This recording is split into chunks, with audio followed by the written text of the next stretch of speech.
สวัสดีครับ Good morning and welcome to the Insider. I am Major General Virachon Sukhontapatipak. Sustainability, growth that can be enjoyed by all, prosperity that leaves no one behind, not just for one time, but for all time. These are the goals set by the Thai government. Building a strong foundation for the Thai economy means focusing not only just wealth, but the well-being for all citizens. To succeed in doing this, sharing prosperity is about adapting to change and a real commitment to future generations. Today we are with a global leader who set an example in sustainability. This leader is based in Thailand but is known worldwide as Indorama Ventures. Indorama Ventures Public Company Limited started its business in Thailand in 1994 and was the first worsted wool yarn producer in Thailand.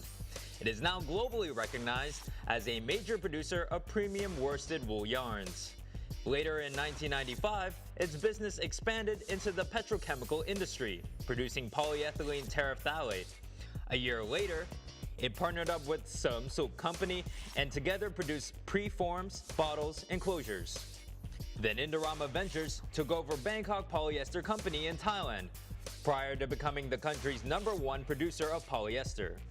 Indorama Ventures was listed in Thailand's stock market in 2005. It also expanded its presence to Europe as well as the United States. In 2011, Indorama Ventures took over a Chinese polyester company, which was the biggest and fast-growing company in China. At present, Indorama Ventures is headquartered in Bangkok and employs more than 14,000 workers. It has production bases in 19 countries in 4 major regions of the world: Asia Pacific, Europe, North America, and Africa.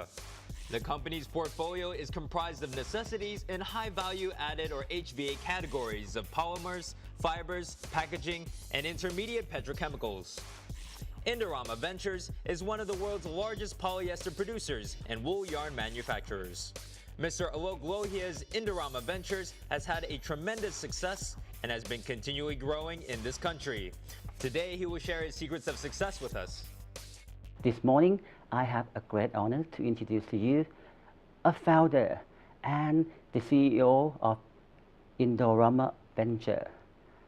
This company is one of the world leading manufacturers and producers in the intermediate petrochemical as well as the wool and yarn. Let me introduce to you a very successful business who just received the ASEAN Business Leader Award this year, Mr. Alok Lohia. Good morning, sir. Good morning, Kap. What is the driving force to bring you to Thailand, to do your business in Thailand? And how do you enjoy living in Thailand the most? Oh, let me first say that it's my pleasure to be here today. Thank you. This morning. And, actually I'm very fortunate that I'm living in Thailand for the last 25 years. We started our business in 1990 and Indorama Ventures, what is today, the wool business of that started in 1994. We came into Thailand in 1990, as I said, and the initial years and first 4 or 5 years were actually very difficult years for Indorama. In those years, Thailand was booming. Mm-hmm. I think it was called one of the Asian tigers. Yes. And amongst the Asian tigers, Thailand was the biggest tiger, a very, very powerful tiger. And as Indorama, nobody knew us in Thailand. We came in and we started our first factory in Saraburi from Sankapot to use the corn cobs as the raw material to make a chemical. And there's a Murphy's law that anything can go wrong, and in my case that proved very, very right. Everything I touched was becoming a problem. So the first 4 or 5 years was very, very difficult. But my parents, my family, my colleagues, they stuck with me. And together we worked and worked. We said we will make this a success. And finally, in 1993, 1994, I think we turned the tide. And since then, we have grown year on year. From what was in 1990 a $5 million sales, $5 million was only what, 120 million baht in those days. Today, our turnover is more than 200 billion baht. So I must say I'm very thankful to Thailand. Well, Thailand but gave me the opportunity. but from listening to people talking about you, they said you are the self-made successful business person. To be more precise, you are the self-made billionaire.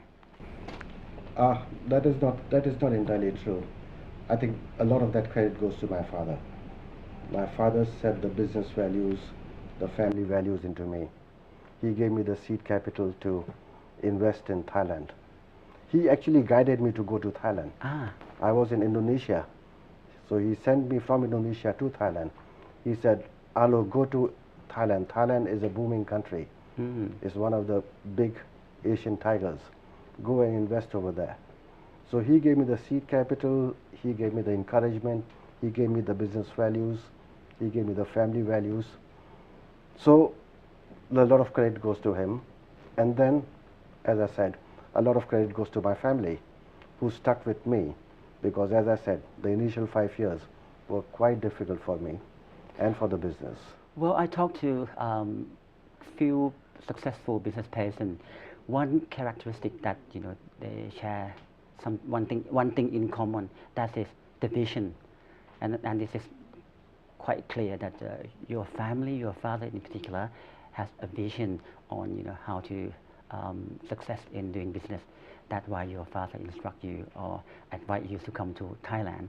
And tell me a little bit more about your business. How many manufacturing sites that you have so far at the moment? We have grown quite rapidly. So within Thailand, we have about 6 sites and about 10 factories. But internationally, we are now in 19 countries. And we have more than 50 sites globally. But again, all this growth only came in the last, I would say, 10 years. First 15 years, since 1990, all our growth came into Thailand. And as you said earlier, it is the vision of my father or the values that he set in me. And these values helped me basically that I was able to create a credibility in Thailand. We are quite proud that we are a Thai company, but a global company. So what do you see, by staying in Thailand for more than 20 years, how do you see, I'm talking about the competitiveness in Thailand. How do you see, how Thailand can compete with the other country in terms of a location for doing business? I think Thailand is very competitive. We have been continuing to invest in Thailand over the last 25 years, and we have not stopped growing in Thailand. We actually this year expanded. We bought another Thai company called Bangkok Polyester, what was used to call Bangkok Polyester. So we have invested in Thailand continuously every year. We are in the intermediate petrochemical business, and also we have some textile related businesses. These are two very different businesses. The textile related businesses is a very basic business, and in that Thailand has now moved away from that.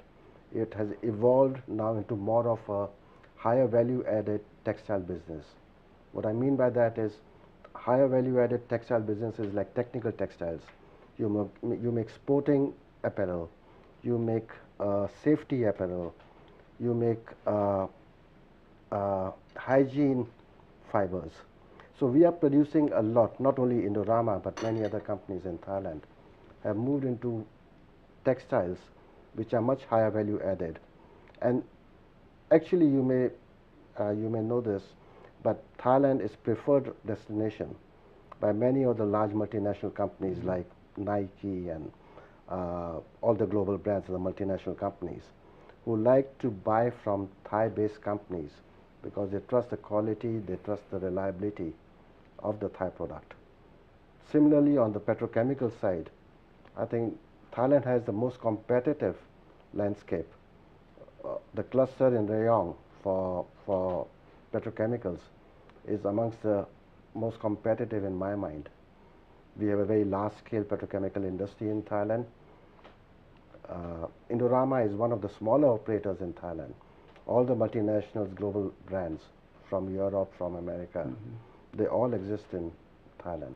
Well, you talk about Thailand competitiveness, but we are we are moving toward becoming the ASEAN Economic Community end of this year. You still see Thailand remain the same, competitive as you mentioned earlier.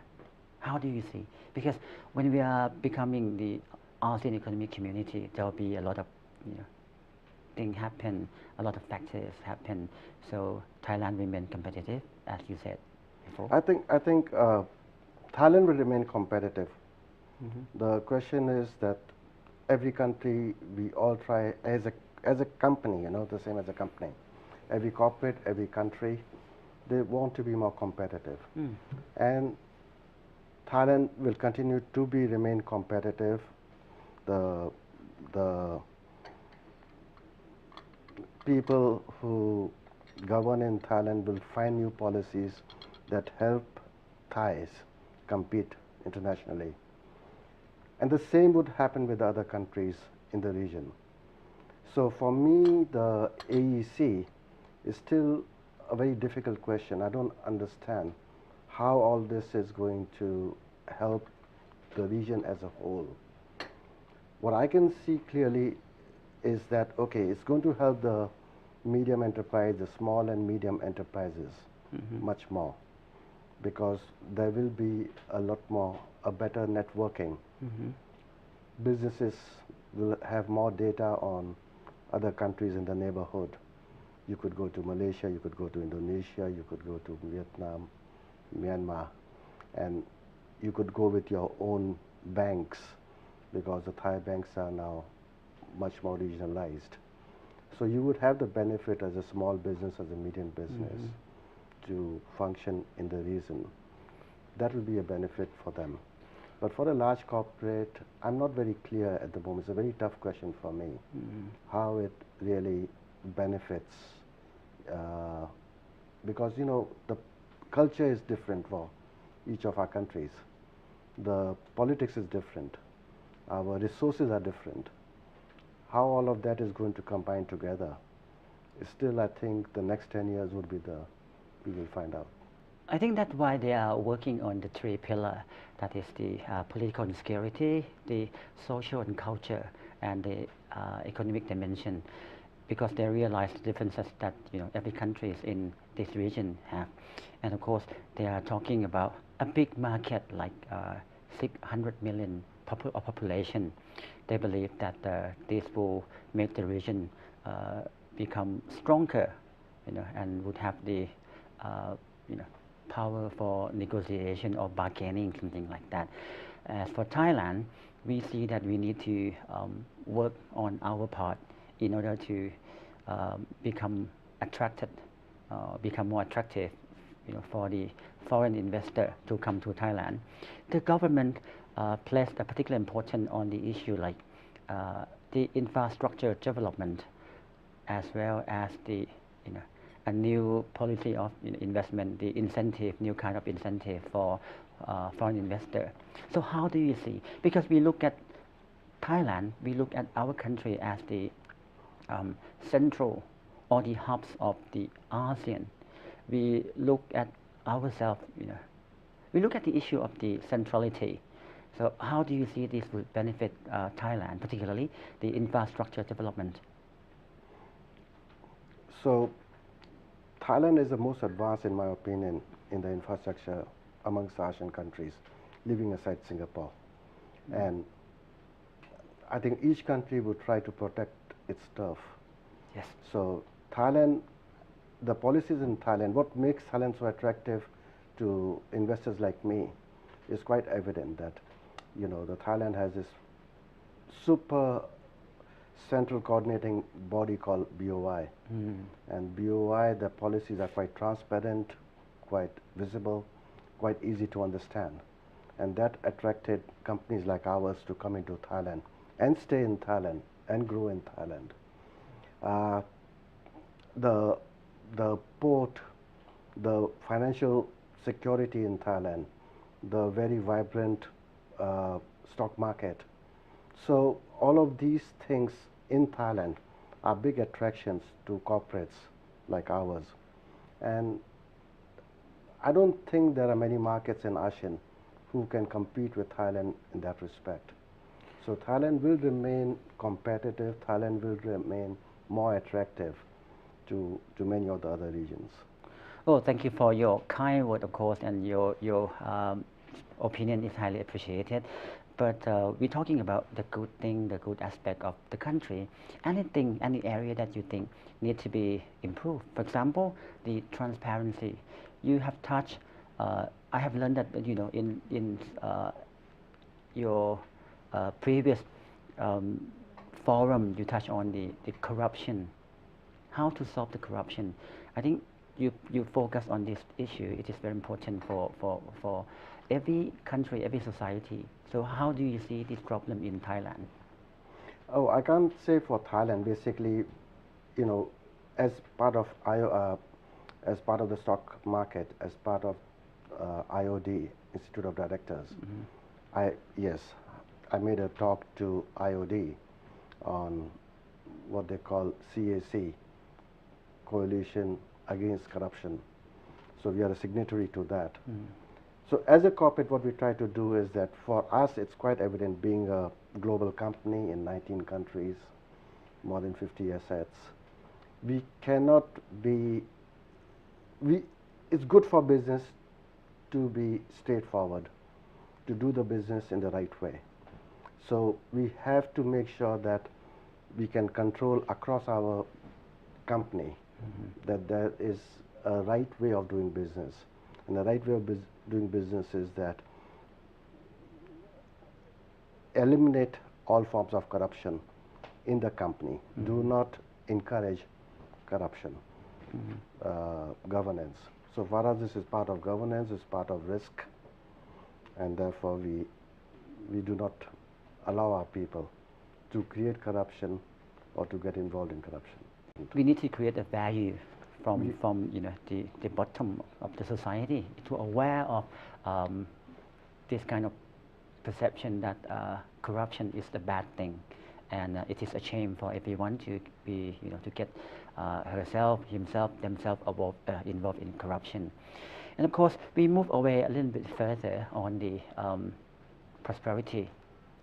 Under these circumstances, where world economy is slowed down, how do you cope up with this kind of situation?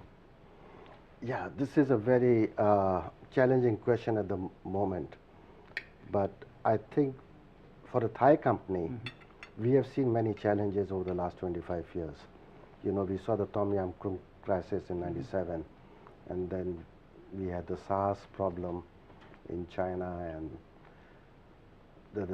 so we have had repeated problems. And most recently, we had the flooding in 2012, which put a lot of pressure on all Thai corporates and the country. So you have to be patient. These are cycles, and eventually these things will pass. But as a stronger company, as a stronger country, and if you keep your policies stable and react appropriately, how does Indorama react in these circumstances? Indorama has diversified its risk. So Indorama is, like I said, for the first 15 years, we were predominantly in Thailand. In the last 10 years, we have expanded into different products. We are making more high value added products. We are in many more countries.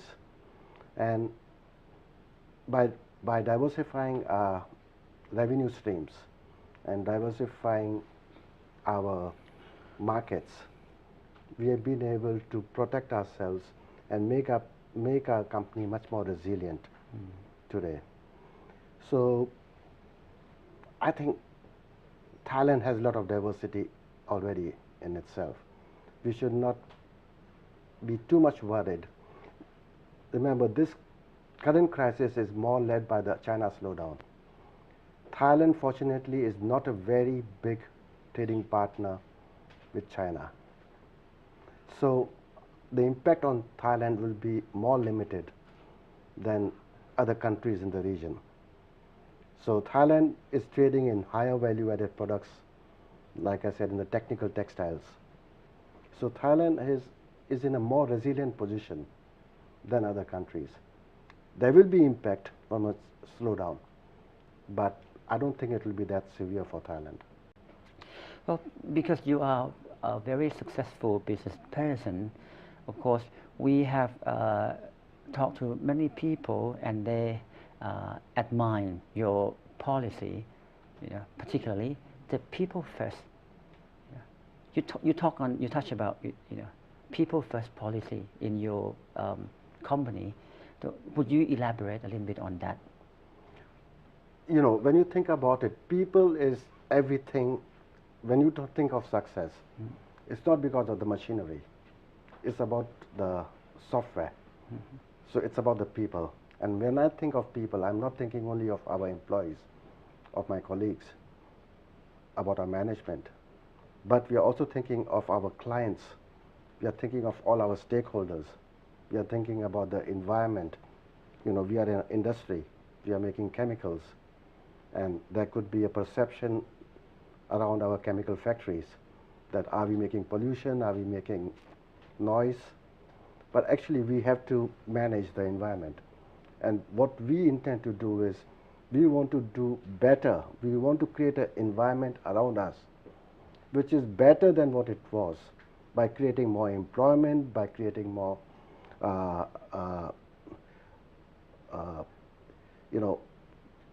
creating a better life for the people.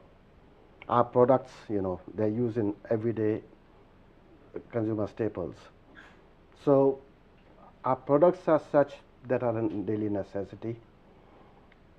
The people that we employ and the people who are living around our factories, our clients, our stakeholders, they all support us.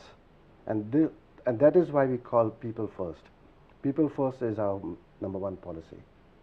Well, the reason that I'm asking you about this because the government policy, the current government policy, we are focusing on people-centered, approach.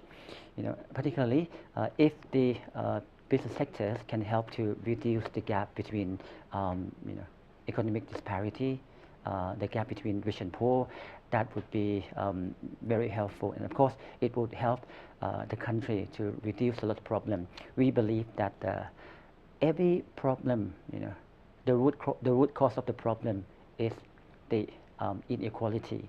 So by focusing on people first or people-centered approach, that would be one very important factors to help to reduce to get rid of all of the problem. Thank you very much for sharing your thought, your perception with us. Thank you so much. Thank you. That was an introduction to Mr. Alok Lohia, a captain of industry who has become a global leader based on his vision of prosperity. Join me again next week when Mr. Lohia talks about where his success is heading, where Thailand is heading, and how the global economy will be driven.